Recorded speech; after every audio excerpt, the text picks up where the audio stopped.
দেখছেন Probash Kontho morning update powered by JMG cargo.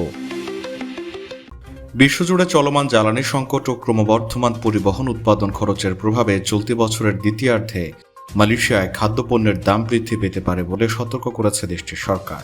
গতকাল agro পেনজাজা I প্রকল্পের উদ্বোধন শেষে আয়োজিত এক সংবাদ সম্মেলনে মালয়েশিয়ার কৃষি ও খাদ্য নিরাপত্তা মন্ত্রী দাতুশ্রী মোহাম্মদ সাবু এই আশঙ্কার কথা জানান। তিনি উল্লেখ করেন, বিশ্বজুড়ে জ্বালানি তেলের দাম বৃদ্ধি পাওয়ায় দেশের সামগ্রিক খাদ্য সরবরাহ চেইন, বিশেষ করে গবাদি পশু পালন ও মৎস্য খাত বর্তমানে প্রবল চাপের মুখে রয়েছে। মন্ত্রী তার বক্তব্যে পশু খাদ্যের ক্রমবর্ধমান ব্যয় নিয়ে বিশেষ উদ্বেগ প্রকাশ করেন। তিনি জানান, মুরগির খাদ্যের প্রধান উপাদান হিসেবে ব্যবহৃত ভুট্টা এবং সয়াবিনের মতো শস্যের দাম বেড়ে যাওয়ায় উৎপাদন খরচ অনেক বেড়ে গেছে।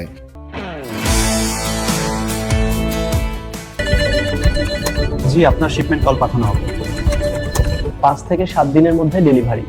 গ্রাহকের প্রত্যেকটি পণ্যের নিরাপত্তা নিশ্চিত করা। প্রতি সপ্তাহে শিপমেন্ট। বাংলাদেশের সব জেলায় ডেলিভারি সার্ভিস।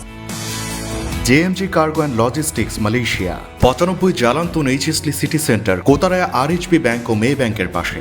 বিস্তারিত জানতে ও বুকিং দিতে হোয়াটসঅ্যাপ করুন।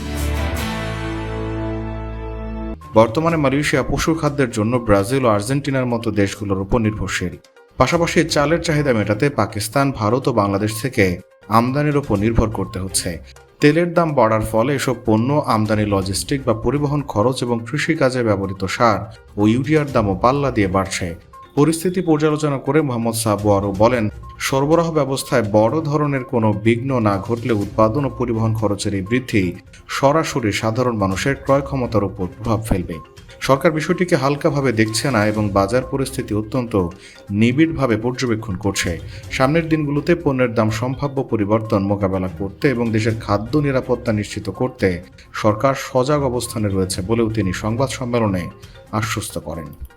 প্রবাস কণ্ঠ নিউজ ডেস্ক।